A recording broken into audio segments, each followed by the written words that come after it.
Hello my dear students, welcome back to my YouTube channel. मेरे YouTube channel पर आप लोगों का बहुत बहुत स्वागत है।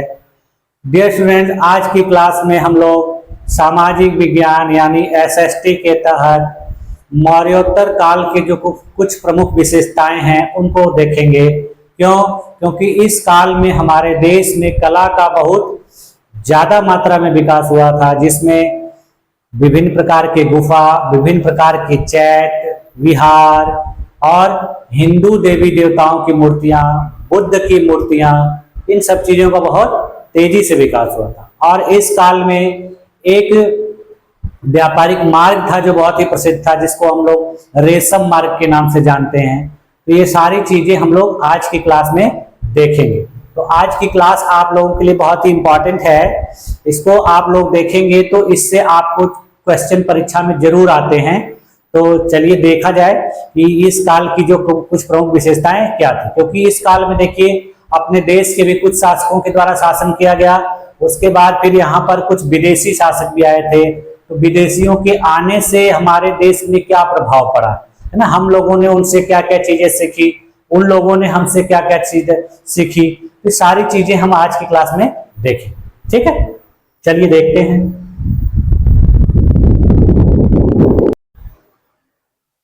हाँ, चलिए देखते हैं कि अपने देश में मौर्य वंश के पतन के बाद जो मौर्योत्तर कालीन शासक थे, जिसमें कुछ भारतीय थे और कुछ विदेशी थे, तो इनके शासन करने के बाद अपने देश में क्या प्रभाव पड़ा। सबसे पहले देखते हैं कि जो विदेशी आए थे उनके द्वारा हमारे देश में क्या प्रभाव दिखे, ठीक है, या उन्होंने क्या बदलाव किया हमारे।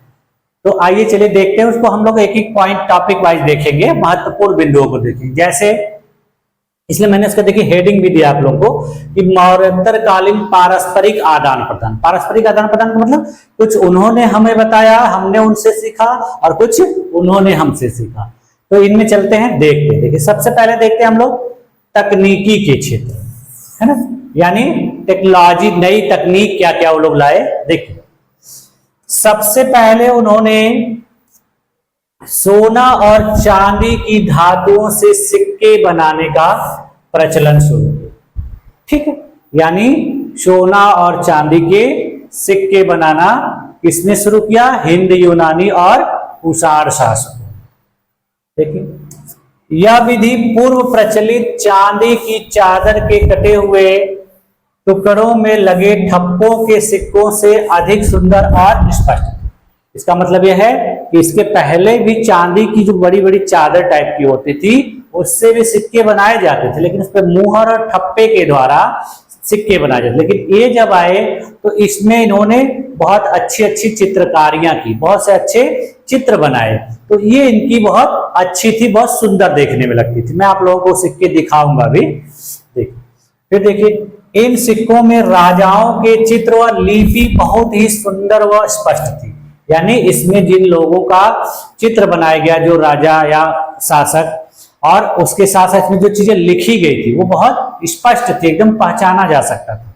ठीक, फिर देखो कुषाणों ने सर्वप्रथम भारत में शुद्ध स्वर्ण मुद्राएं निर्मित की। यानी कुषाणों के द्वारा अपने देश में शुद्ध सोने के सिक्के जारी किए गए। उसके बाद देखिए छोटे छोटे व्यापार के लिए तांबे व चांदी की मुद्राएं चलाई। यानी जो बड़े कार्य होते थे उसके लिए स्वर्ण मुद्राओं का, लेकिन जो छोटे कार्य या छोटे सामान लेन देन खरीद की जाती थी, व्यापारिक कार्य किया जाता था, उसके लिए तांबे और चांदी के सिक्के इन्होंने चला। कहा जाता है कि सबसे पहले भारत में सोने का सिक्का कुषाण शासक विम कैडफिशस ने जारी की। ये चीजें मैंने आप लोग पिछली क्लास में बताई थी कि सबसे पहले विम कैडफिशस ने जारी किया। और मैंने बताया था आप लोग को कि हिंद यूनानी शासकों ने सिक्कों में सोने का प्रचलन शुरू किया, सोने के सिक्कों का प्रचलन शुरू कराया था, लेकिन इन्होंने सबसे ज्यादा मात्रा में जारी किया पहली बार। ठीक है, देखिए कुषाण राजाओं ने उच्च कोटि की स्वर्ण मुद्राएं जारी, यानी कुषाण शासकों की जो स्वर्ण मुद्राएं थी वो बेहतर क्वालिटी की थी, उच्च क्वालिटी की थी। सर्वप्रथम सिक्कों पर राजाओं के नाम और तिथियां उत्कीर्ण कराने का जो श्रेय है वो किसको जाता है?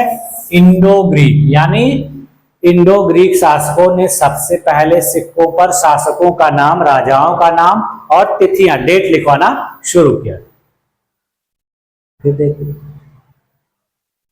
सर्वप्रथम इंडो ग्रीक शासकों ने ही लेख वाले सिक्के भी जारी करना शुरू किया था, यानी इंडो ग्रीक शासकों के द्वारा ही सबसे पहले लेख वाले सिक्के भी जारी किए गए।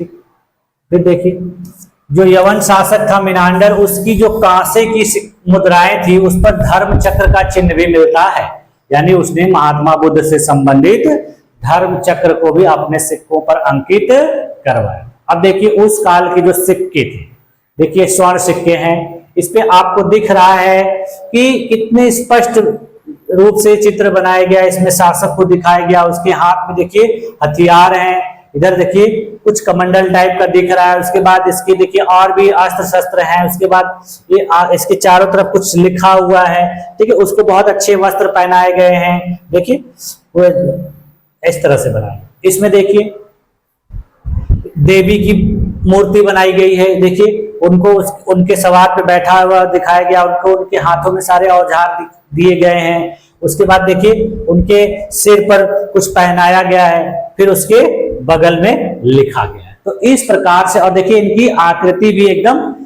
स्पष्ट दिख रही है। तो इस प्रकार के सिक्के किसने चलाए थे? जो विदेशी शासक अपने देश में आए थे उनके द्वारा। देखिए ये भी देखिए, ये भी किसी देवी की मूर्ति है, फोटो है, चित्र है, देखिए इस पर देखिए इनमें इनको कई हाथ दिखाए गए और हर हाथों में अलग अलग हथियार दिखाए गए हैं, फिर इसमें कुछ लिखा गया है। ठीक है, तो इस प्रकार के सिक्के उस काल के कुषाण शासकों के द्वारा चलाए गए। ये देखिए, ये मिनांडर के द्वारा चलाए गए सिक्के हैं। देखिए एक सिक्के में मिनांडर का खुद चित्र बना हुआ है, दूसरे में किसी पक्षी का पंख के सहित पूरा चित्रण किया गया है, जैसे लग रहा है कि बाज है या कोई जो विदेशी पक्षी है। फिर इसमें देखिए फिर मिनांडर को दिखाया गया है और ये कोई अस्त्र लेकर अपने साथ जा रहा है। फिर देखिए यहां पर दिखाया गया है, मिनांडर को दिखाया गया, देखिए इस तरह से शासकों के सिक्के चलाए गए। फिर देखिए ये देखिए जो मैंने आपको कहा कि धर्म चक्र वाला, देखिए यहां धर्म चक्र बनाया गया है, ये सिक्का जारी किया गया।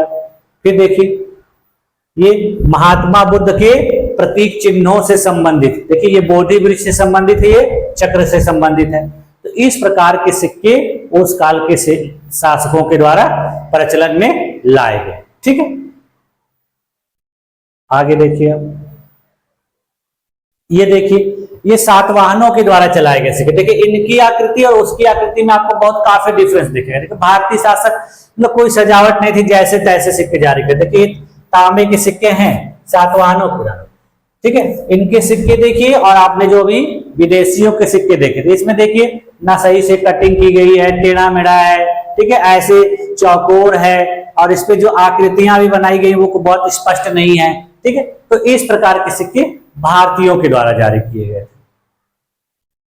फिर देखिए इस काल के जो सिक्के थे उनको कुछ नामों से जाना जाता था। जैसे देखिए सोने के सिक्कों को क्या कहा जाता था? निस्क, स्वर्ण या पल।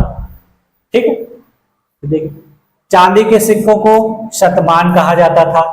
ये देखिए कभी कभी मिलान वाले प्रश्नों में आता है। ठीक है, तांबे का सिक्का जो है काकड़ी कहा जाता था। सोने, चांदी, तांबा, सीसा, इन सब के जो यानी इन चारों धातुओं के जो मिक्स सिक्के होते थे, कभी किसी के साथ किसी को मिला के बना दिया जाए, किसी के साथ किसी को मिला के बना दिया जाए, तो उस प्रकार के सिक्कों को कहा जाता था करसापान। ठीक है, अब देखिए अब इनके द्वारा हमारे देश में देखिए पहनावे में क्या क्या चीजें, पहनावा देखिए जब आए तो हमारे देश में पहनावे में क्या परिवर्तन आया।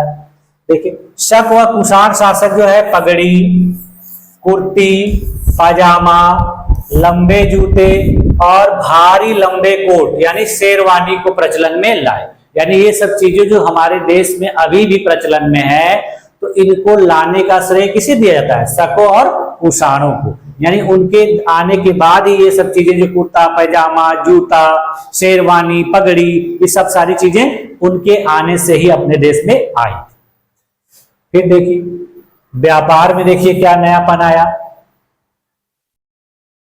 इन लोगों ने मध्य एशिया और रोमन साम्राज्य से संपर्क रखा और व्यापार किया, जिसकी वजह से हमारे देश में भारी मात्रा में सोना आया। ठीक है, यानी इन्होंने विदेशी व्यापार किए जिसकी वजह से अपने देश में सोने की प्राप्ति हुई। कांच के बने बर्तन को बनाने की तकनीक में भी प्रगति हुई, यानी इन्होंने कांच के बर्तनों को बेहतर तकनीक से बनाना शुरू किया। इस काल में नगरीकरण चोटी पर पहुंच गया था, यानी इन्होंने नए नए नगरों को बसाना शुरू किया। देखिए, जिसका उदाहरण देखिए, कनिष्क ने देखिए तक्षशिला को बहुत बेहतर तरीके से और डेवलप किया। फिर पुरुषपुर नगर पेशावर में बनाया, उसका सुंदरीकरण किया। फिर कश्मीर में देखिए कनिष्कपुर नगर को बहुत बेहतर बनाया, ये आजकल का आधुनिक कांजीपुर या श्रीनगर के पास है। ठीक है, ये सारी चीजें उन्होंने की। उसके बाद देखिए कुषाणों के काल की बहुत महत्वपूर्ण बात है। देखिए, कुषाणों ने चीन से मध्य एशिया होते हुए रोमन साम्राज्य को जाने वाले प्रख्यात रेशम मार्ग पर नियंत्रण कर लिया था, यानी उन लोगों ने एक बहुत बड़े व्यापारिक मार्ग पर नियंत्रण कर लिया था और उस व्यापारिक मार्ग का क्या नाम था? रेशम मार्ग। रेशम मार्ग देखिए, उस समय चीन में रेशम का उत्पादन होता था और उस रेशम को मध्य एशिया और यूरोप के देशों में बेचा जाता था। तो उसी रेशम को बेचने के लिए व्यापारी जिस मार्ग से आते जाते थे उसी मार्ग को कहा जाता था रेशम मार्ग। तो उस पे कुषाणों ने नियंत्रण कर लिया था, जिसकी वजह से उनको बहुत धन की प्राप्ति होती थी और व्यापारिक उन्नति हुई।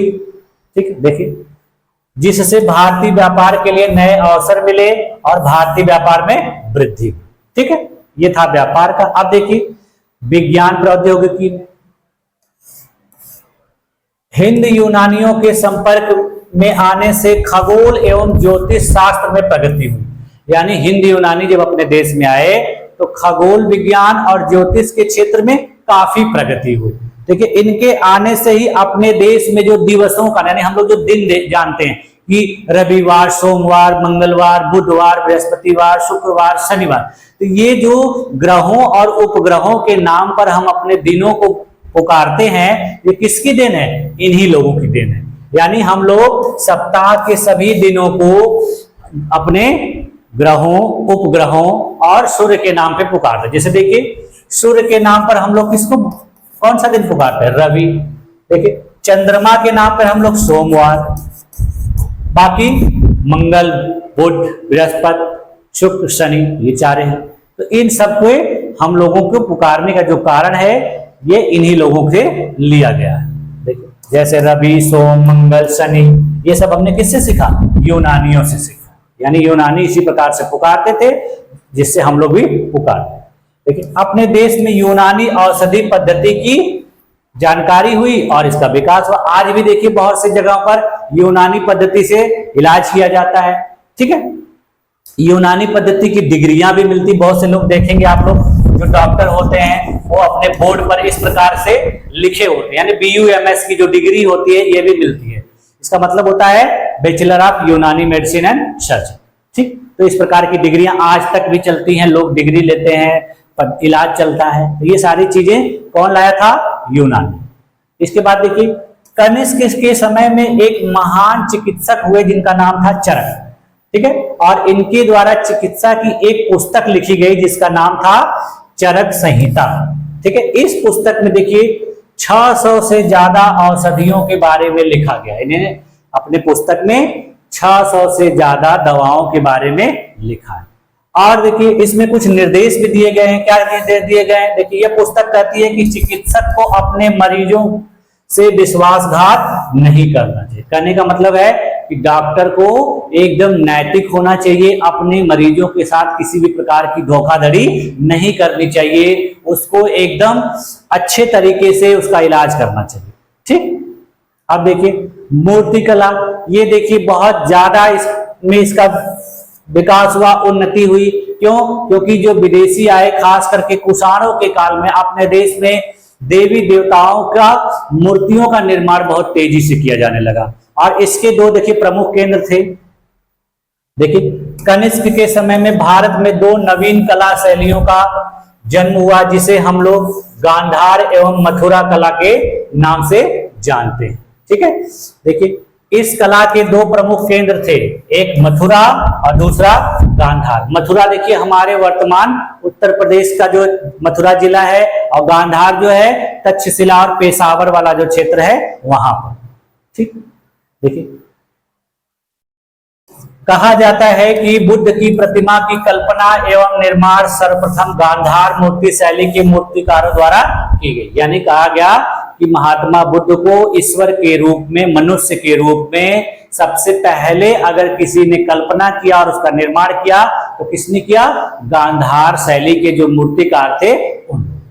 देखिए इन मूर्तियों में बुद्ध को आध्यात्मिक मुद्रा एवं लहराते बालों के साथ सर पर जटा व उभार को दिखाया गया। कहने का मतलब ये जो मूर्तियां बनाई गई हैं इसमें महात्मा बुद्ध को आध्यात्मिक मुद्रा में दिखाया गया है। इनकी जटाएं दिखाई गई हैं, ठीक है, इनके बाल लहराते हुए दिखाए गए हैं, इनके शरीर में, चेहरे में उभार दिखाया गया है। ठीक है, ये सारी चीजें हैं। इसके बाद देखिए इस शैली की जो मूर्तियां हैं उसमें स्लेटी या नीली धूसर बलुआ पत्थर का प्रयोग किया जाता था। यानी इसमें किस प्रकार के पत्थर का उपयोग किया जाता था? तो स्लेटी या नीली धूसर बलुआ पत्थर। देखिए बहुत से स्टूडेंट को लगेगा कि ये इतिहास में कहां पूछा जाता है। देखिए ये सब क्वेश्चन पूछे जाते हैं, तो इसमें खास करके आपको जब देखेंगे आप कला से संबंधित जो प्रश्न आते हैं, ठीक है, या मौर्योत्तर कालीन जो कला है, आपके एमए के सिलेबस में भी ये काम आएगा। जो लोग एमए या बीए में भी इतिहास लेके पढ़ते हैं, प्राचीन इतिहास, तो इसमें ये चीजें आपको पढ़ने को मिलती है। ठीक, अब देखिए मथुरा मूर्ति शैली के मूर्तिकारों द्वारा निर्मित बुद्ध की पद्मासन में बैठी मूर्ति प्राप्त। यानी जो मथुरा कला में मूर्तियां बनाई गई हैं उसमें महात्मा बुद्ध को पद्मासन मुद्रा में बैठे हुए दिखाया गया है, उनकी मूर्तियां।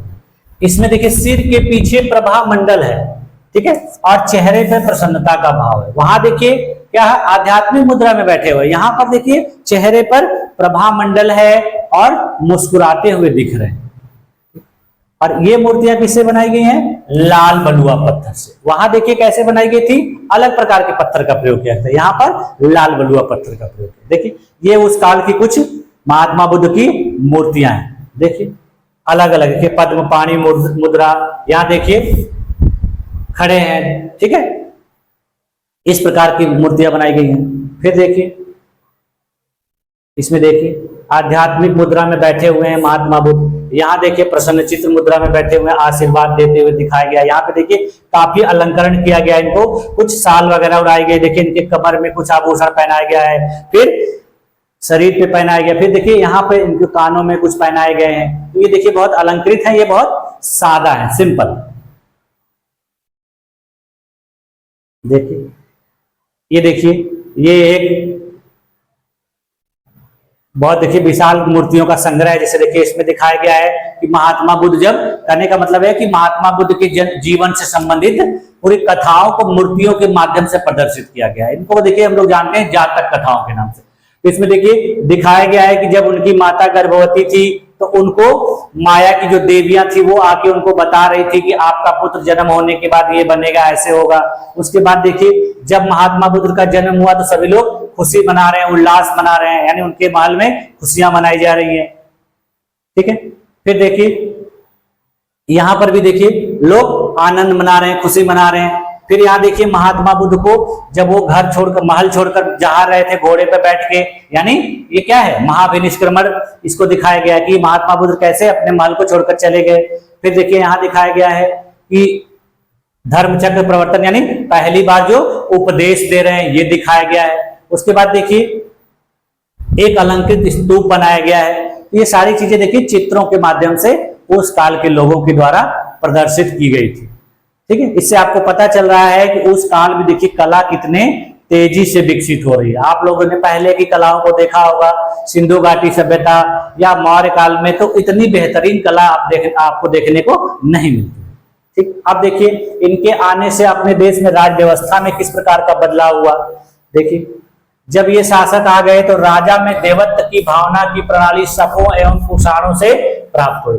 यानी जब शक और कुषाण अपने देश में आए तो इस अपने देश में ऐसा कहा जाने लगा कि राजा जो होता है वो देवता का अवतार होता है, यानी देवता तुल्य होता है, यानी राजा को देवता के समान सम्मान देना चाहिए, उसको उस प्रकार से मानना चाहिए। ठीक है, फिर देखिए कुषाणों के आने से शाहानुशाही की अवधारणा लाई गई या उनकी देन है। तो शाहानुशाही का मतलब होता है देवताओं का पुत्र, ठीक है, यानी देवता का वंशज। ये लोग इन लोगों ने इस प्रकार की उपाधियां भी धारण की। फिर देखिए कुषाणों के आने से अपने देश में द्वैध शासन की प्रणाली शुरू की गई। द्वैध शासन के बारे में आप लोग मध्यकालीन इतिहास में भी पढ़ते होंगे, आधुनिक इतिहास में भी पढ़ते हैं कि दो प्रकार की शासन व्यवस्था, जैसे अभी अपने देश में भी है। देखिए कुछ चीजें जो है केंद्र सरकार के द्वारा शासित की जाती हैं, उस पर नियंत्रण केंद्र सरकार का होता है, और कुछ चीजें राज्य सरकारों के द्वारा चलाई जाती है, तो वो उसमें फैसले राज्य सरकार लेते हैं। तो ये सारी प्रणाली किसकी देन है? कुषाणों की देन। इन लोगों ने ये सब चीजें शुरू में अपने देश में लाई। फिर देखिए कुषाण शासकों ने अपने आप को देवपुत्र कहा, यानी उन्होंने यह उपाधि धारण की, और यह उपाधि उन्होंने कहां से ली थी? चीनियों से ली थी, यानी चीनियों से उपाधि इन्होंने ली थी और अपने देश में प्रचलित। देखिए शकों और कुषाणों ने भारत में पहली बार बेहतर घुड़सवार सेना तैयार की, यानी इनके द्वारा अपने देश में घुड़सवारों की जो सेना थी बेहतर तरीके से तैयार की गई। फिर देखिए अब देखिए ये तो उन्होंने हमको दिया, अब उन्होंने हमसे क्या क्या सीखा। देखिए उन्होंने भारत से क्या क्या सीखा, ये तो उन्होंने बताया, उनके द्वारा नई चीजें लाई गई। अब उन्होंने देखिए सबसे पहले हमारे देश की सभ्यता संस्कृति को उन लोगों ने भी अपनाया। अब कहा जाता है कि भारतीय सभ्यता संस्कृति इतनी अच्छी है, यहाँ के लोग इतने अच्छे हैं कि जब कोई विदेशी भारत में आता है तो यहीं का होकर रह जाता है। आपने उदाहरण देखा होगा कि बहुत सारे विदेशी अपने देश में आए लूटपाट करने के लिए, है ना, आक्रमण किए थे कि यहाँ लूटपाट के चले जाए, लेकिन यहाँ आने के बाद यहाँ की धरती का पता नहीं क्या जादू है, लोग आते हैं और उससे आकर्षित होकर यहीं रह जाते हैं। जिसका कारण यही था कि अपने देश में अलग अलग विदेशी आए और उन्होंने बहुत लंबे समय तक शासन भी किया और यही रहे। अभी भी देखिए अपने देश में बहुत सारे ऐसे पर्यटक आते हैं विदेशों से जो कुछ कुछ जगहों पे जाके रह जाते हैं। जैसे आप देखिए वृंदावन में, ठीक है, वहां बहुत सारे पर्यटक आते हैं, यहीं रह जाते हैं। उसी प्रकार से देखिए बहुत सारे आते हैं जो यहाँ के नागरिकता ले लेते हैं और यहीं रहने लगते हैं। तो ये हमारे देश की सभ्यता संस्कृति की खासियत है, यहाँ के लोगों की खासियत है। यहाँ के लोग इतने अच्छे होते हैं, इतने व्यवहार अच्छे होते हैं इनके, जिसकी वजह से विदेशी बहुत ज्यादा प्रभावित है। देखिए विदेश से आए आक्रमणकारियों ने इस देश की संस्कृति को आत्मसात कर लिया। आए थे विदेश से, लेकिन यहाँ की संस्कृति को उन्होंने पूरे अपने आत्मा में बसा लिया, पूरी तरह से अपना लिया। फिर देखिए यहाँ के धर्म एवं संस्कृति से वे अत्यधिक प्रभावित हुए, यानी अपने देश की जो संस्कृति थी, धर्म था, उससे बहुत ज्यादा प्रभावित हुए और इसको उन लोगों ने विदेशी प्रभाव से जोड़कर एक मिली जुली संस्कृति का विकास किया, यानी कुछ अपने देश की संस्कृति और कुछ हमारे देश की संस्कृति को दोनों को सम्मिलित करके एक नयापन लाया। ठीक, देखिए चीन वालों ने बौद्ध चित्रकला भारत से सीखी। इसका मतलब इन्होंने अपने देश में कला को इतना विकसित कर दिया कि चीन के लोगों ने भी महात्मा बुद्ध से संबंधित जो कलात्मक चीजें थी, कलाकृतियां थी, वो यहीं से सीखी। फिर देखिए ये भाई भी मैंने बताया आप लोगों को, भारतीय संस्कृति में अन्य देशों की संस्कृति को मिला लेने की अपूर्व क्षमता रही है। ये प्राचीन काल से रहा है, ठीक है। यही कारण है कि विदेशी आक्रमणकारी भी भारतीय समाज के अभिन्न अंग बन गए। हमारी संस्कृति इतनी प्रभावी है, इतनी अच्छी है कि जो कोई भी आता है वो यही रह जाता है। देखिए भारतीय संस्कृति में सहिष्णुता, सामाजिक मेलजोल, लचीलापन, उदारवादी, वसुधैव कुटुंबकम, यानी पृथ्वी के सभी निवासी एक ही परिवार के सदस्य हैं। देखिए हमारे देश में जब कोई व्यक्ति किसी के घर जाता है तो उसके देखिए खूब आदर सत्कार किया जाता है और उसको बहुत सम्मान दिया जाता है, ठीक है। कोई बाहरी व्यक्ति आ जाए, चाहे कोई विदेशी आ जाता है, तो भी हमारे देश में देखिए एयरपोर्ट पे उसको कितना सम्मान दिया जाता है, ठीक है। तो ये सब हमारी संस्कृति में है, जिसका प्रभाव बहुत ज्यादा पड़ता है, लोग बहुत खुश हो जाते हैं। जैसे आप लोगों ने सुना होगा कि विवेकानंद जब अमेरिका गए थे, उन्होंने वहां अपना भाषण दिया था, वेदांत के ऊपर, भारतीय संस्कृति के ऊपर, तो वहां सभी अमेरिकी जो थे, विदेशी थे, वो बहुत खुश हुए थे, बहुत मंत्रमुग्ध हो गए। तो ये हमारे देश की खासियत है, ठीक है। इसकी वजह से देखिए इन लोगों ने इसको आदर्श माना है।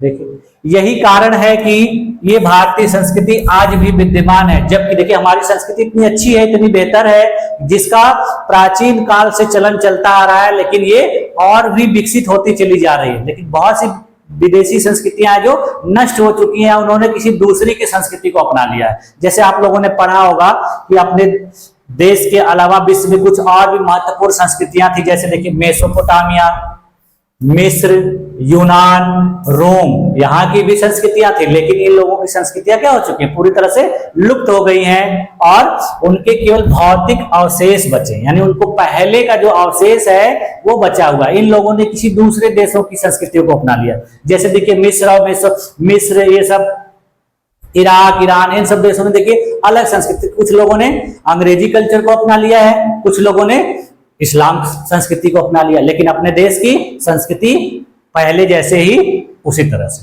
ठीक। देखिए इस काल में कहा जाता है कि जो बौद्ध धर्म था दो संप्रदाय में बंट गया था, हीनयान और महायान। यानी कनिष्क के समय में मैंने आप लोगों को बताया था कि चौथी बौद्ध संगीति का आयोजन हुआ था। तो इस बौद्ध संगीति में बौद्ध धर्म को दो भागों में बांट दिया गया, हीनयान और महायान। हीन का मतलब कहा जाता है निम्न, ठीक है, और महा का कहा जाता है उच्च। इसमें अंतर यह है, दोनों लोग ही बौद्ध धर्म के ही उपासक थे। बस अंतर यह है कि हीन यानी जो होते थे महात्मा बुद्ध के प्रतीकों की पूजा करते थे, और महायानी जो होते थे महात्मा बुद्ध का मूर्ति के रूप में पूजन करते थे, यानी ईश्वर के रूप में, देवता के रूप में। सबसे मेन डिफरेंस यही था।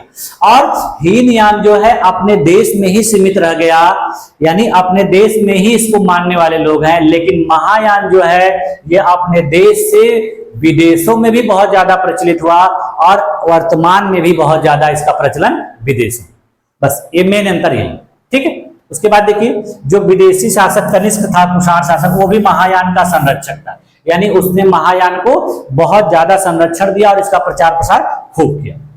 देखिए उसके बाद देखिए कुछ कुषाण शासक थे जिसमें विन कन्फ्यूशस, वो शैव धर्म को मानता था। कनिष्क, हुविस्क बौद्ध थे।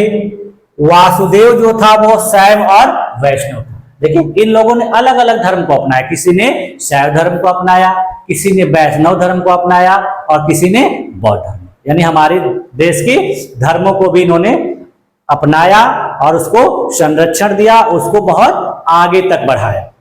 अब देखिए इस काल के जो कुछ व्यापारिक संगठन थे उनके प्रमुख व्यक्ति कौन कौन थे, उनको किस नामों से पुकारा जाता है। देखिए ये भी एग्जाम में क्वेश्चन आता है, ठीक है।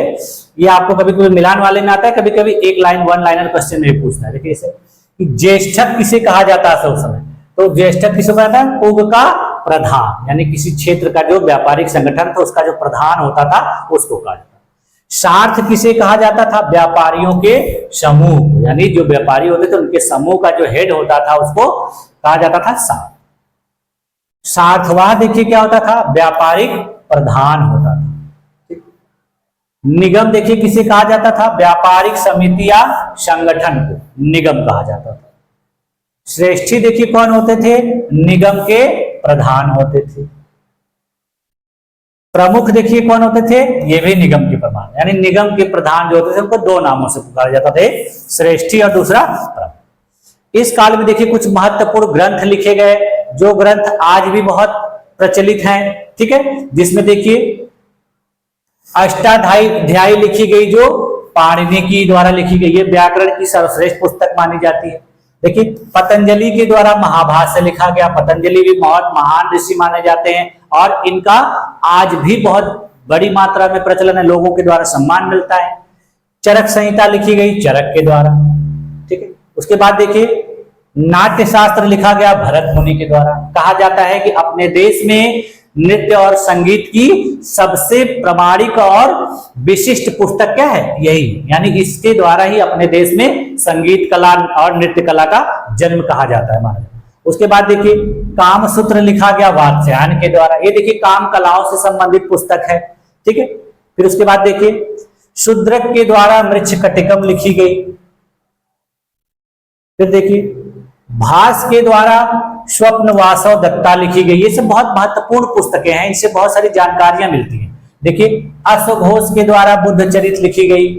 फिर देखिए अश्वघोष के द्वारा ही एक और पुस्तक लिखी गई सौंदरानंद। देखिए ये महात्मा बुद्ध से संबंधित है। इस काल की देखिए जो मैंने भी आप लोग को बताया कि एक बहुत महत्वपूर्ण जो इस काल की जो घटना थी या व्यापारिक प्रतिक्रिया थी वो क्या थी, रेशम मार्ग। रेशम मार्ग के बारे में मैंने आप लोग को बताया कि रेशम देखिए होता क्या, एक कीमती चमकीले रंग का चिकना मुलायम बनावट का जो एक धागा होता है जिससे बहुमूल्य वस्त्र बनाए जाते हैं, बहुमूल्य वस्तुएं बनाई जाती हैं और खास करके इसका कपड़ा बनाया जाता है। ठीक है, देखिए कैसा होता है, कीमती होता है, चमकीला होता है, चिकना होता है, मुलायम होता है और इसका उपयोग कहाँ किया जाता है, कपड़े बनाने में।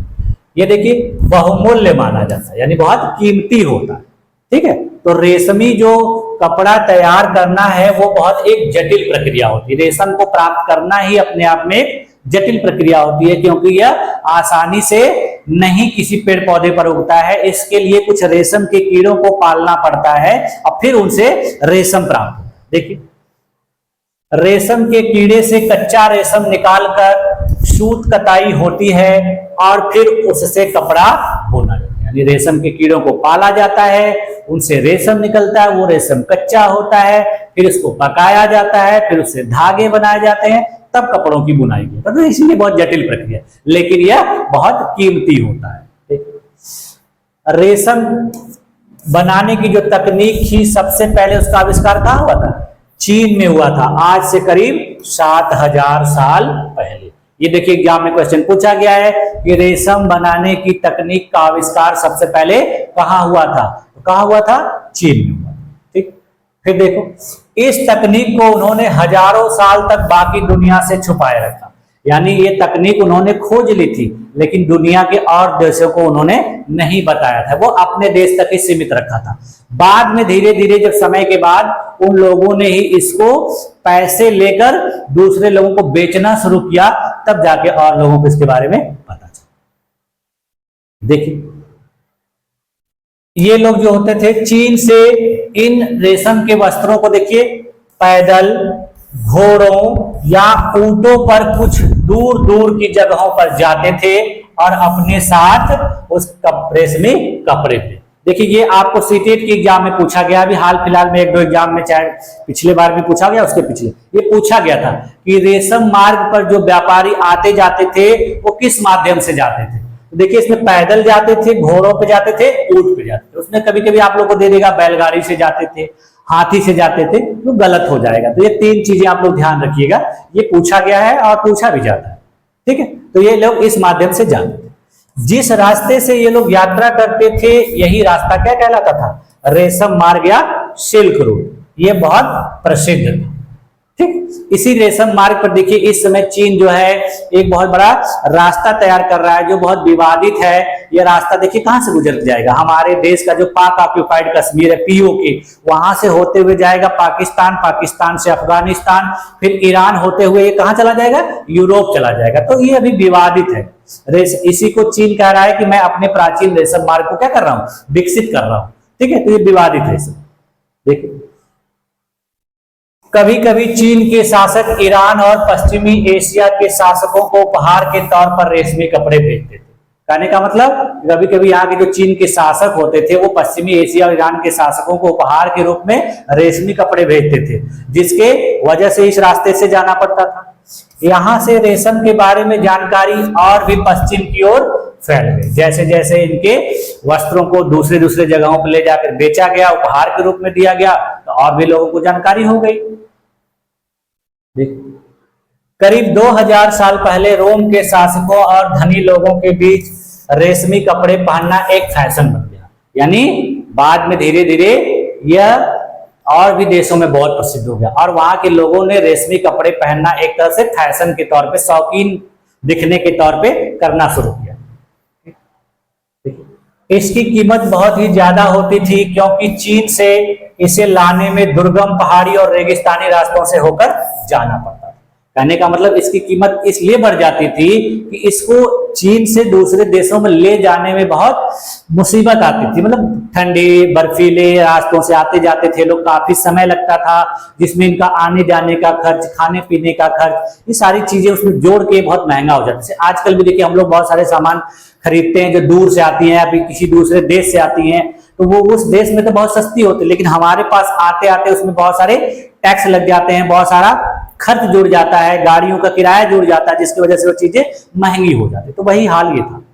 ठीक, इसके बाद देखिए यही नहीं, रास्ते के आसपास रहने वाले लोग व्यापारियों से यात्रा शुल्क भी मांगते थे। यानी ये व्यापारी जिस जिस क्षेत्र से होकर गुजरते थे वहां के लोगों के द्वारा, इनके द्वारा शुल्क मांगा जाता था, टैक्स मांगा जाता था। आजकल भी होता है, देखिए अलग अलग सरकार के द्वारा चुंगी ली जाती है, टोल टैक्स लिया जाता है। तो ये सारी चीजें पहले नहीं थी, लेकिन फिर भी इन लोगों ने शुल्क लेना शुरू किया था।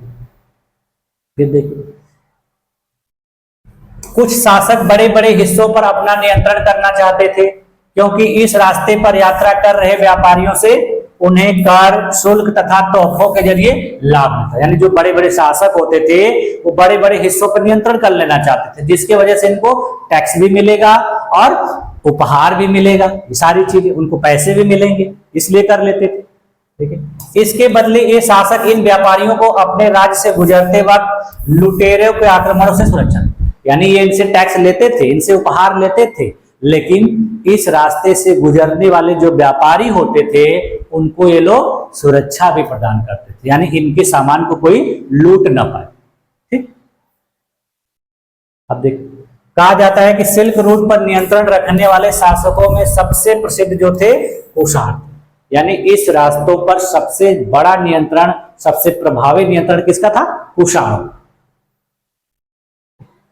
इनके शासन काल में ही सिल्क रूट की एक शाखा मध्य एशिया से होकर सिंधु नदी के मुहाने के पत्तनों तक जाती थी। यानी इन लोगों ने इस काल में जो रेशम मार्ग था उसकी एक नई शाखा बना दी। वो क्या हो गई कि मध्य एशिया से होकर सिंधु नदी के जो पत्तन है यानी किनारे हैं, तट हैं, वहां तक भी इसको फैला दी। ठीक, इसको भी मैं आपको चित्र के माध्यम से दिखाऊंगा।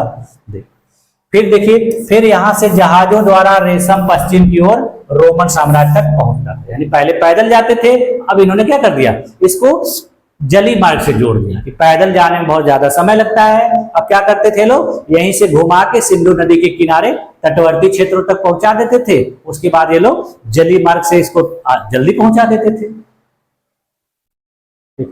कहा जाता है सिल्क रूट पर यात्रा करने वाले जो व्यापारी होते थे वो सोने के सिक्के का उपयोग किया करते थे। यानी सिल्क रूट पे जो जाने वाले व्यापारी होते थे वो सोने के सिक्कों का उपयोग करते थे। ये देखिए कनिष्क की एक प्रतिमा प्राप्त हुई है, इसमें उसका सर जो है टूट गया है, प्राप्त नहीं हुआ। बाकी उसको देखिए बहुत अच्छा खासा कोट पहना हुआ है, लंबा जूता पहना हुआ है, देखिए ये हथियार लिया हुआ है। ठीक है, ये प्रतिमा देखिए कहां पर मिली है, ये मथुरा में मिली है और वहीं पे रिजर्व करके रखी गई। ठीक, ये देखिए उस प्राचीन काल का ये सिल्क रूट था। देखिए रेशम, देखिए यहां से चीन से व्यापारी चलते थे और इन रास्तों से होते हुए, ऐसे होते हुए, पूरा यहां होते हुए कहां पहुंच जाते थे, यूरोप। बाद में देखिए कुषाणों ने इस रास्तों को क्या कर दिया, थोड़ा सा बदल दिया। यानी यहां से ऐसे घूम के आ जाते थे सिंधु नदी के किनारे और फिर यहां से जली मार्ग प्राप्त हो जाता था और जली मार्ग से फिर इधर से पूरा घूमते हुए ऐसे ऐसे चले आते थे। फिर देखिए यहां ऐसे होते, फिर जली मार्ग का प्रयोग करते हुए लोग यूरोप पहुंच जाते थे। फिर देखिए इधर से ऐसे घूमते हुए फिर इधर जापान और इंडोनेशिया, मलेशिया चले जाते थे। तो कहने का मतलब मुख्य मार्ग जो ये था, बाद में इसमें बहुत बदलाव हुआ और ये फिर दुनिया के ढेर सारे देशों तक पहुंच गया। ठीक, इसको देखिए और देखिए, ये देखिए इसमें देखिए ये जो चित्र था ये विकसित अवस्था यानी बहुत ज्यादा तक फैल गया, और ये देखिए एकदम शुरुआत वाला प्राचीन वाला है। देखिए इसमें देखिए यहाँ चीन से चलते थे लोग और इसी मार्ग से ऐसे ऐसे ऐसे ऐसे होते हुए, यानी पूरी तरह से स्थलीय मार्ग से होते हुए ऐसे यूरोप पहुंच जाते। ठीक है, ये प्राचीन काल का रेशम मार्ग। देखिए यहां से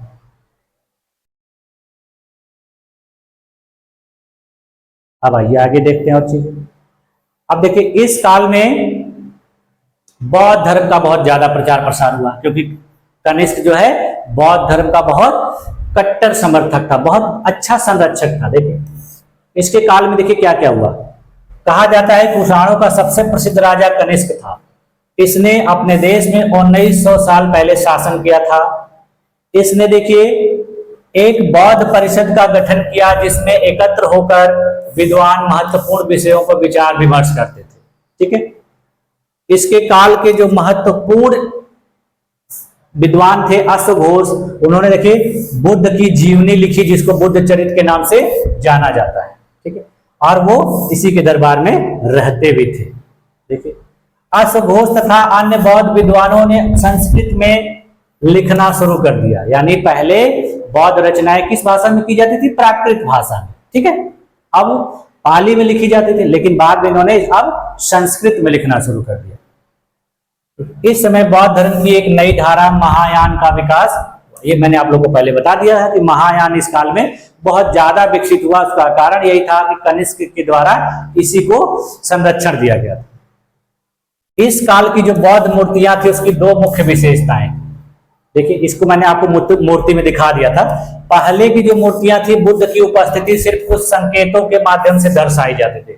यानी पहले जो मूर्तियां बनती थी उसमें बुद्ध को संकेतों के माध्यम से बताया जाता था, बोधि वृक्ष, कमल, है ना, और स्तूप, इस तरह से बैल, हाथी, शेर, घोड़ा। लेकिन बाद में फिर इनको देखिए इनको पीपल के पेड़, है ना, फिर और भी जो इनकी निर्माण प्राप्ति से संबंधित चीजें थी, है ना, गृह मतलब घर छोड़ के बाहर जाने की जो चीजें थी, घटनाएं थी, उनको प्रतीकों के माध्यम।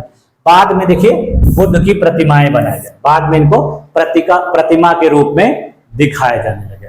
देखिए इनमें से अधिकांश मथुरा में और कुछ तक्षशिला में बनाई जाने लगी। और दूसरा परिवर्तन क्या हुआ? बोधिसत्व। बोधिसत्व का मतलब होता है, सत्व का मतलब होता है अंश। यानी कहा जाता है कि महात्मा बुद्ध का पुनर्जन्म हुआ और इनके कुछ अवतार कहे गए, जैसे मैत्रेय, पद्मपाणि, मंजूश्री।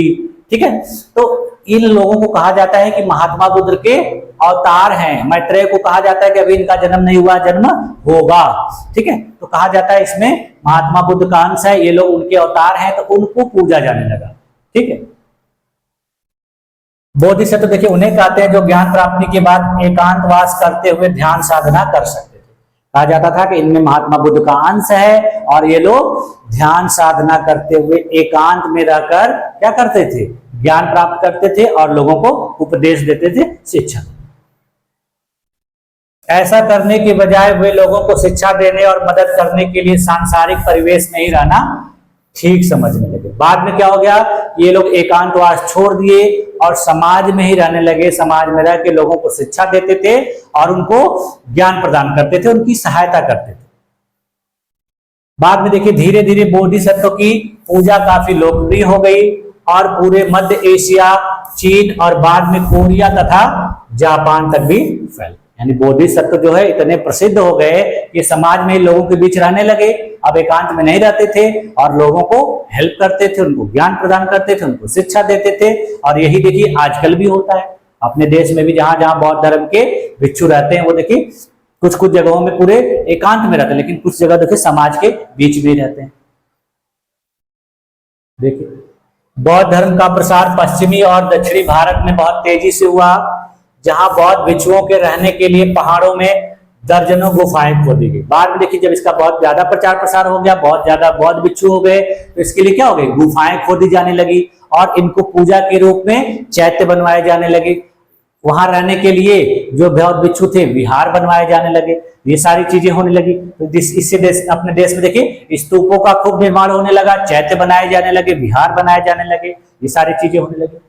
ठीक है, फिर देखिए इनमें से कुछ गुफाएं राजा और रानियों के आदेश पर भी बनाई जाने लगी और कुछ व्यापारियों तथा कृषकों के द्वारा भी बनवाए लगी। यानी कुछ राजा लोग, रानी लोग बनवाती थी और कुछ कृषक लोग, जो बड़े बड़े धनी कृषक होते थे, व्यापारी होते थे, वो भी बनवाते थे।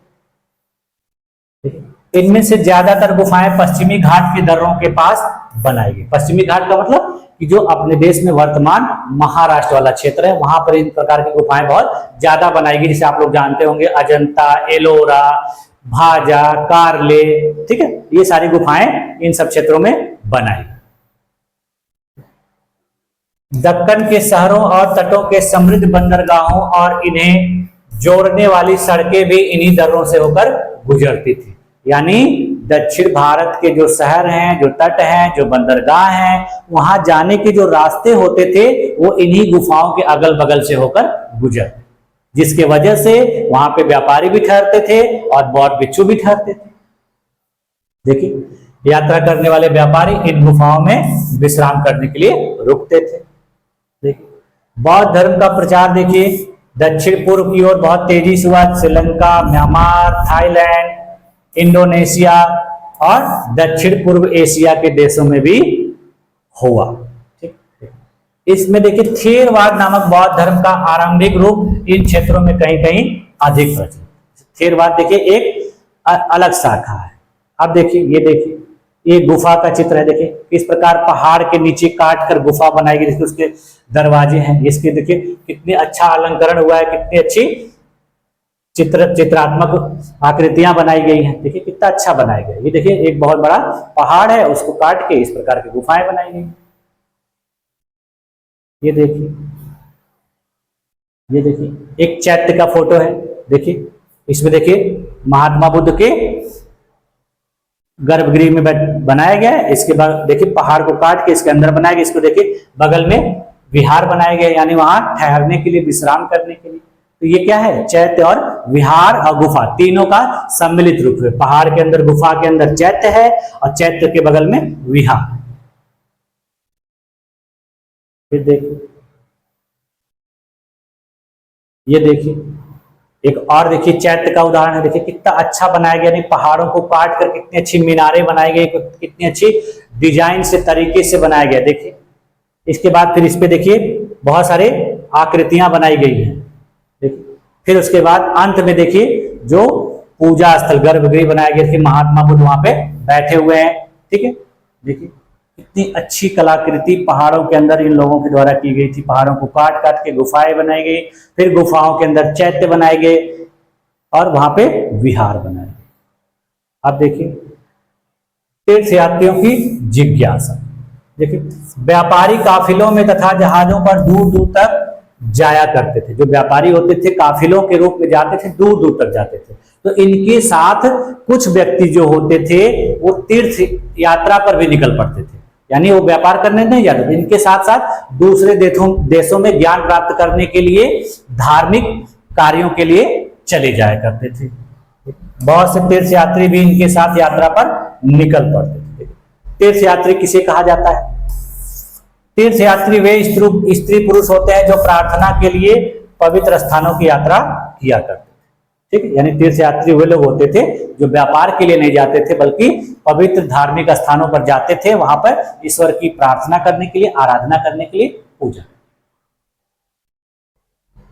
देखिए कहा जाता है कि इसी काल में भक्ति की शुरुआत हुई, यानी भक्ति भावना का बहुत तेजी से प्रचलन हुआ। अपने देश में हिंदू शासक भी शासन कर रहे थे, एक तरफ विदेशी कर रहे थे। तो बौद्ध धर्म का बहुत तेजी से उत्थान हो रहा था, तो अब हिंदू धर्म का भी बहुत तेजी से विकास होगा। हिंदू देवी देवताओं की मूर्तियां बनेगी, भक्ति भावना में वृद्धि होगी। देखिए इन्हीं दिनों देवी देवताओं की पूजा का चलन भी शुरू हो गया बहुत तेजी मात्रा से। बाद में हिंदू धर्म की प्रमुख पहचान बन गई, यानी बाद में हिंदू धर्म में बहुत बड़ी पहचान बन गई कि देवी देवताओं की मूर्तियां बनाई जाए और उनकी पूजा आराधना की जाए। देखिए इन मूर्तियों में शिव, विष्णु, दुर्गा जैसे देवी देवताओं को शामिल किया गया, उनकी मूर्ति बनाई गई, उनकी पूजा आराधना की गई। देखिए इन देवी देवताओं की पूजा भक्ति परंपरा के माध्यम से की जाती थी। भक्ति उस समय काफी लोकप्रिय परंपरा बन गई, यानी लोग इन देवी देवताओं की भक्ति करते थे, उनकी आराधना करते थे। भक्ति किसे कहा जाता है? किसी देवी या देवता के प्रति श्रद्धा को ही भक्ति कहा जाता है। यानी अगर आप किसी देवी देवता के प्रति श्रद्धा रखते हैं तो उसको भक्ति कहा जाता है। देखिए भक्ति का पथ सबके लिए खुला था, चाहे वह धनी हो या गरीब, ऊंची जाति का हो या नीची जाति का, स्त्री हो या पुरुष। यानी भक्ति का मार्ग चुनने के लिए किसी को कोई किसी भी प्रकार की पाबंदी नहीं थी, सबको पूरी छूट। कहा जाता है भक्ति मार्ग की चर्चा हिंदुओं के पवित्र ग्रंथ भगवत गीता में की गई, यानी भक्ति मार्ग की सबसे अच्छी चर्चा अगर की गई है तो भगवत गीता में की गई है, और कहा जाता है कि भगवत गीता जो है महाभारत का एक हिस्सा है। इसमें देखिए भगवान श्री कृष्ण के द्वारा अपने भक्त और मित्र अर्जुन को सभी धर्मों को छोड़कर उनकी शरण में आने का उपदेश दिया गया। यानी वो कहते हैं कि सभी धर्म को छोड़ दो, मेरी शरण में आ जाओ और मैं तुम्हें इस जीवन से, इस संसार से क्या दिलाऊंगा? मुक्ति दिलाऊंगा। देखिए, क्योंकि वे कृष्ण को ही, अर्जुन को सारी बुराइयों से मुक्ति दिला सकते। यानी इसमें कृष्ण के द्वारा उपदेश दिया गया है कि तुम सब किसी की बातों को मत सुनो, किसी भी धर्म को मत मानो, मेरी भक्ति करो, मेरी शरण में आ जाओ, मैं तुम्हें सारे बंधनों से, सारी बुराइयों से मुक्त कर दूंगा। फिर देखिए, पूजा का यह रूप धीरे धीरे देश के विभिन्न भागों में फैलने लगा। देखिए धीरे धीरे विभिन्न भागों में फैल गया, और आजकल भी देखिए बहुत से लोग हैं किसी देवी देवता की पूजा आराधना बहुत सच्चे मन से करते हैं। उनका विश्वास होता है कि इनकी शरण में जाने से मेरे सारे संकट दूर हो जाएंगे, मेरी कठिनाइयां दूर हो जाएंगी, और ये प्रचलन आज भी चला आ रहा है। भक्ति मार्ग अपनाने वाले लोग आडंबर के साथ साथ पूजा पाठ करने के बजाय ईश्वर के प्रति लगन और व्यक्तिगत पूजा पर जोर देते। यानी जो लोग सच्चे भक्त होते थे वो आडंबर दिखावा नहीं करते थे, बहुत ज्यादा पूजा पाठ नहीं करते थे, लेकिन अपने ईश्वर के प्रति प्रेम रखते थे, लगन रखते थे, श्रद्धा रखते थे, दिखावा ज्यादा नहीं करते। देखिए, भक्ति मार्ग अपनाने वालों का यह मानना है कि अगर अपने आराध्य देवी या देवता की सच्चे मन से पूजा की जाए तो वह उसी रूप में दर्शन देंगे जिसमें भक्त उसे देखना चाहते हैं। कहा जाता है कि जो भक्ति मार्ग पे चलने वाले लोग हैं वो कहते हैं अगर सच्चे मन से ईश्वर की आराधना की जाए, पूजा की जाए, तो हम उनको जिस रूप में देखना चाहेंगे ईश्वर हमारे सामने उसी रूप में आ जाएंगे, और यही भक्ति भावना बहुत तेजी से विकसित हुई। ठीक है, इसीलिए आराध्य देवी या देवता मानव के रूप में भी हो सकते हैं, या फिर सिंह, पेड़ या अन्य किसी भी रूप। यानी हम लोग अपने देवी देवताओं की पूजा कैसे करते हैं? किसी देवी देवता मनुष्य के रूप में, किसी महिला के रूप में, या किसी जीव जंतु के रूप में, पेड़ पौधों के रूप में। जैसे जैसे इस विचार को समाज द्वारा स्वीकृति मिलती गई, कलाकार देवी देवताओं की एक से एक बढ़कर खूबसूरत मूर्तियां तैयार। जब यह विचारधारा समाज में बहुत तेजी से फैलने लगी तो कलाकारों ने इन सब चीजों को क्या कर दिया? अपने कलात्मक हाथों से इनको दृश्य रूप देने लगे, यानी अभिव्यक्त करने लगे। ठीक है, और अच्छी अच्छी मूर्तियां बनाने लगे। देवी देवताओं का विशेष सम्मान होता था, इसलिए विशेष जगहों पर ही इनकी मूर्तियों को रखा जाता था। यानी देवी देवताओं का विशेष सम्मान दिया जाता था, उनको महत्व था, तो इनकी मूर्तियां विशेष स्थानों पर रखी जाती थी जहां पे लोग जाके भक्ति भावना करें। इन स्थानों को देखिए क्या कहा गया? मंदिर कहा। यानी किसी जिस स्थान पर, जिस विशेष स्थान पर देवी देवता की मूर्ति रखी जाए, स्थापित किया जाए, उसको क्या कहा जाता है? मंदिर। भक्ति परंपरा ने अपने देश में चित्रकला, शिल्पकला और स्थापत्य कला के माध्यम से अभिव्यक्ति की प्रेरणा दी। यानी भक्ति भावना जब तेजी से फैली तो जिसकी वजह से चित्रकला, शिल्पकला और स्थापत्य कला का भी बहुत तेजी से विकास। और देखिए भक्ति शब्द का कुछ और भी अर्थ है। देखिए भक्ति भज शब्द से बना है जिसका अर्थ विभाजित करना या हिस्सेदारी होता है।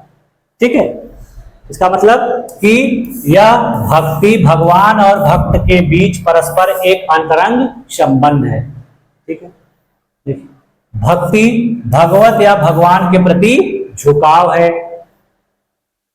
भगवत का एक अर्थ यह भी है जो अपने ऐश्वर्य तथा सुख को भक्तों के साथ बांटता है। यानी जो ईश्वर होते हैं वह अपने सुख और ऐश्वर्य को अपने भक्तों के बीच में बांटते हैं।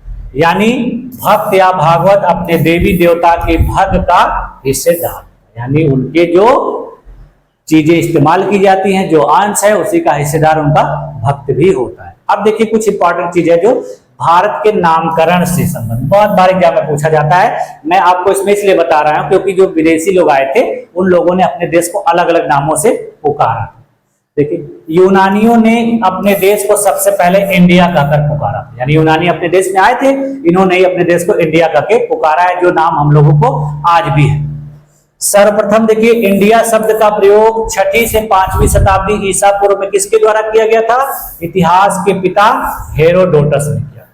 ठीक, फिर उसके बाद देखिए इंडिया शब्द का प्रयोग मेगास्थनीज ने किया, यानी सब लोग ईरानी लोग थे, सॉरी यूनानी लोग थे, इन्होंने अपने देश को इंडिया के नाम से पुकारा। फिर देखिए हेरोडोटस द्वारा वर्णित इंडिया से केवल सिंधु तथा उसके डेल्टा क्षेत्र का ही बोध होता है, यानी उस समय जो हेरोडोटस ने इंडिया शब्द का प्रयोग किया था तो उसका मतलब केवल सिंधु और उसके आसपास के क्षेत्रों से ही संबंधित था। लेकिन मेगास्थनीज ने जो इंडिया शब्द का प्रयोग किया ये संपूर्ण भारत के लिए किया था। ठीक, अब देखिए हिंदुस्तान शब्द भी अपने देश का नाम मिलता है, ये किसके द्वारा लिया गया? तो हिंदुस्तान शब्द का प्रयोग देखिए 262 ईस्वी में ईरान के सासानी शासक शाहपुर प्रथम के एक अभिलेख में मिलता है, यानी इन्होंने एक अभिलेख लिखवाया था जिसमें अपने देश को किस नाम से बुलाया था? हिंदुस्तान। तब से अपने देश का नाम हिंदुस्तान। यह लेख 3 भाषाओं ईरानी, पहलवी तथा ग्रीक में लिखा हुआ है। ठीक है, ग्रीक को यूनान भी बोलते हैं, 3 भाषाओं में लिखा गया है और इसमें अपने देश को हिंदुस्तान कहा। ठीक है, महत्वपूर्ण है कि इस समय भी हिंदुस्तान नाम सिंधु तथा उसके डेल्टा क्षेत्र के लिए ही था, यानी उस समय भी हिंदुस्तान नाम का प्रयोग केवल सिंधु और उसके समीपवर्ती क्षेत्रों के लिए किया जाता था। बाद में इस नाम को और भी विख्यात कर दिया गया, जो बाद में मुस्लिम शासक आए और उनके काल में जो मुस्लिम रचनाकार थे उन्होंने अपनी रचनाएं की। देखिए 9वीं 10वीं शताब्दी में किसी अज्ञात लेखक द्वारा रचित फारसी में ग्रंथ उदुल आलम में हिंदुस्तान शब्द से पूरे उपमहाद्वीप को वर्णित, यानी बाद में हिंदुस्तान पूरे भारत के लिए उपयोग किया जाने लगा। फिर देखिए बाद में अमीर खुसरो ने भारत को हिंद और ईसामी ने हिंदुस्तान कहकर संबोधित किया, यानी बाद में जो मुस्लिम इतिहासकार आए, रचनाकार आए, उन्होंने इस नाम को और भी आगे बढ़ाया। ईसामी ने हिंद कहा और हिंदुस्तान कहा और अमीर खुसरो ने हिंद। अमीर खुसरो ने तो इसको और भी बढ़ा चढ़ा के कहा। अमीर खुसरो ने भारत को पृथ्वी का स्वर्ग कहा है कि पृथ्वी पर पूरे दुनिया का जो अगर कहीं स्वर्ग है तो कहां पर है? भारत। खुसरो ने देखिए कहा हिंद ने, यानी हिंद का नाम दुनिया को गिनती, पंचतंत्र तथा शतरंज का ज्ञान है, यानी इसने कहा हिंद बहुत ही महान देश है, इसने दुनिया को गिनती सिखाई है, पंचतंत्र का ज्ञान दिया तथा शतरंज का ज्ञान। अब देखिए हिंदू शब्द जो बहुत ही प्रचलित है, हिंदू शब्द आया कहां से? हिंदू शब्द इंडिया शब्द की तरह ही सिंधु या इंडस से बना, जैसे इंडिया शब्द सिंधु नदी से संबंधित है उसी प्रकार हिंदू भी सिंधु या इंडस नदी से निकला है। यह शब्द देखिए किसके द्वारा विख्यात किया गया? अरबों तथा ईरानियों द्वारा उन लोगों के लिए उपयोग किया जाता था जो सिंधु नदी के पूर्व में, यानी जो अरब और ईरानी लोग थे वो सिंधु नदी के पूर्व में रहने वाले लोगों को इस नाम से पुकारते थे। और बाद में यही शब्द हमारे देश में धार्मिक विश्वास तथा सांस्कृतिक परंपराओं के लिए भी बहुत तेजी से प्रयुक्त होने लगा और आजकल भी किया जाता है। ठीक है, ये थी मौर्योत्तर काल से संबंधित महत्वपूर्ण बातें, बहुत ही इंपॉर्टेंट बातें। अब देखिए ये है स्तूप का एक वेन डायग्राम, है ना, रूपरेखा। देखिए कैसे कैसे होता है। स्तूप पे देखिए सबसे ऊपर देखिए छत्रावली होती है, उसके नीचे यष्टि होती है, उसके यहाँ देखिए वेदिका होती है। ये देखिए अंडे का आकार का होता है, इसको अंड कहा जाता है। ठीक है, इसके बाद देखिए उसनिस होता है, देखिए ये ऐसे बनाया गया है। ठीक है, फिर देखिए मेधी होता है, फिर सोपान सीढ़ियां बनी होती हैं, फिर वेदिका होती है। ठीक है, यानी चारों तरफ से घेरा होता है, फिर तोरण द्वार होता है। ये देखिए यानी इतना सारा चीज होता है। उसके बाद देखिए इसके जो ये वाला गोल वाला हिस्सा है इसका देखिए पूरा आवरण, देखिए ये गोल वाला जो हिस्सा होता है इसी को अंड कहा जाता है, यानी अंडाकार होता है। इसी के नीचे देखिए ये पूजा स्थल बना गया, गर्भगृह है। ठीक है, और इसके चारों तरफ देखिए प्रदक्षिणा पथ है, यानी चक्कर लगाने के लिए बनाया गया है। इसके बाद देखिए यहाँ पे सूची बनी है, स्तंभ बने हुए, देखिए दरवाजे हैं, ठीक है, तोरण द्वार हैं, ठीक है, चार दिशाओं में देखिए, इधर इधर इधर इधर, और इसके चारों तरफ घूमने के लिए रेलिंग बनाई गई है, यानी चौकोर घेरा बनाया गया। ये अब देखिए, अब ये देखिए, ये सांची का स्तूप है, देखिए उसी के आधार पर बनाया गया। देखिए ये तोरण द्वार है, ये गोला सा जो अंडाकार आकृति है, ये देखिए, ये इस प्रकार से इसकी प्रदक्षिणा पथ है, ठीक है। ये देखिए इसका प्रवेश द्वार है, इस पे देखिए बहुत सारी कलाकृतियां की गई हैं, बहुत सारी मूर्तियां बनाई गई, बहुत सारे चित्र बनाए गए हैं। ये सांची के स्तूप का दृश्य, ठीक। फिर देखिए, ये देखिए, ये देखिए, ये भी देखिए सांची के ही स्तूप का ही है। देखिए अलग अलग चीजों का अलग अलग दृश्य दिखाया गया, मतलब वहां जो जो चीजें हैं, वहां क्या क्या चीजें बनाई गई हैं, देखिए उन सबको अलग अलग भागों में दिखाया गया। देखिए इस पे कितनी अच्छी अच्छी कलाकृतियां बनाई गई हैं, देखिए सब इस प्रकार से, ये देखिए, ठीक है। अब इसके बाद देखिए, ये देखिए भरहुत का स्तूप है। देखिए सांची का स्तूप और भरहुत का स्तूप किसके काल में बना था? अशोक के काल में, लेकिन उस समय उतना बेहतरीन तरीके से नहीं था वो, बाद में इसको मौर्योत्तर काल में ही इतना बेहतरीन बनाया गया। सांची का स्तूप है जो इस समय तो उसका अवशेष प्राप्त होता है, लेकिन जो भरहुत का स्तूप है वो अपने मूल आकार में, मूल रूप में नहीं मिला है, इसके जो टूटे फूटे खंड के रूप में चीजें मिल रही। उस समय कहा जाता कि ये ऐसा था, यानी कि इनके जो खंड मिले उनको जोड़ जोड़ के जो पुरातत्वविद हैं, विद्वान हैं, उन्होंने कहा कि इस प्रकार से रहा होगा। देखिए कितना सुंदर था ये। देखिए इसके अगल बगल की जो चीजें हैं, यही चीजें अब टूटी फूटी अवस्था में मिली हैं। देखिए ये इस प्रकार से टूटी फूटी अवस्था में मिली है, जिसको कहाँ रखा गया है? म्यूजियम में रखा गया, ठीक। कुछ चीजों को कलकत्ता में रखा गया और कुछ चीजों को लंदन में रखा गया। देखिए ये सब चीजें हैं, देखिए इसपे बहुत सारी अच्छी खासी चित्रकारियां की गई हैं, इसके तोरण द्वार हैं, इसके वेदिका हैं, इन सब पे चित्र बनाए गए हैं। अब देखिए ये अमरावती का स्तूप है, ये देखिए आंध्र प्रदेश में बना है और ये सातवाहनों के काल में बना है। देखिए ये सब लगभग एक दूसरे से मिलते जुलते, बस थोड़ा थोड़ा इनकी कलाकृतियों में अंतर दिखता है, कलाएं थोड़ी सी डिफरेंट दिखी, लेकिन जो मूल रूप है वो उसी तरह से रहेगा। इसमें देखिए अंडाकार आकृति रहेगी, ऊपर वेदिका रहेगी, वो सब रहेगा, तोरण द्वार रहेगा, ये सब ऐसे रहेगा। उसके बाद देखिए उस काल के में बनाए गए हिंदू देवी देवताओं की मूर्तियां, देखिए गणेश की मूर्ति, ठीक है, शिव की मूर्ति, ठीक है, ये हनुमान की मूर्ति, ठीक है, फिर उसके बाद विष्णु की मूर्ति, देवियों की मूर्ति, फिर देखिए उसके बाद फिर बुद्ध की मूर्ति, बोधि वृक्ष की मूर्ति, ये इस प्रकार से मूर्तियां इस काल में बनाई गई।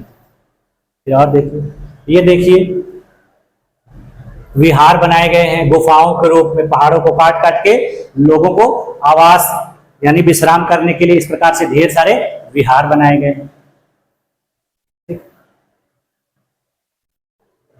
ये देखिए दिखाया गया है भगवान की आराधना करते हुए जो भक्त हैं उनको पूजा करते हुए दिखाए गए हैं, ठीक है। ये महात्मा बुद्ध से भी संबंधित है और हिंदू देवी देवताओं से भी संबंधित है। ये देखिए, ये देखिए इसमें एक हिंदू देवता की मूर्ति बनाई गई है। देखिए इनको देखिए किस रूप में दिखाया गया है, इनको बहुत सारी चीजों से सुसज्जित किया गया है, कमल, शिव, ब्रह्मा, है ना, अश्विनी, दंडी, देखिए रजनी, पिंगल, इनको जूता पहनाया गया, इनको देखिए बहुत सारे आभूषण पहनाए गए पूरे पैर तक, नीचे तक। इनके अगल बगल में कुछ अन्य देवता हैं, देखिए इस प्रकार से इनको कहा जाता है। नीचे देखिए महाश्वेता देवी बनी है, फिर देखिए और देखिए ये हिंदू देवी देवता है, देखिए इस प्रकार से, ठीक है। फिर देखिए ये देवता है, देखिए ये देखिए नागराज की मूर्ति मिली है, कहां से मिली है? मथुरा से मिली है।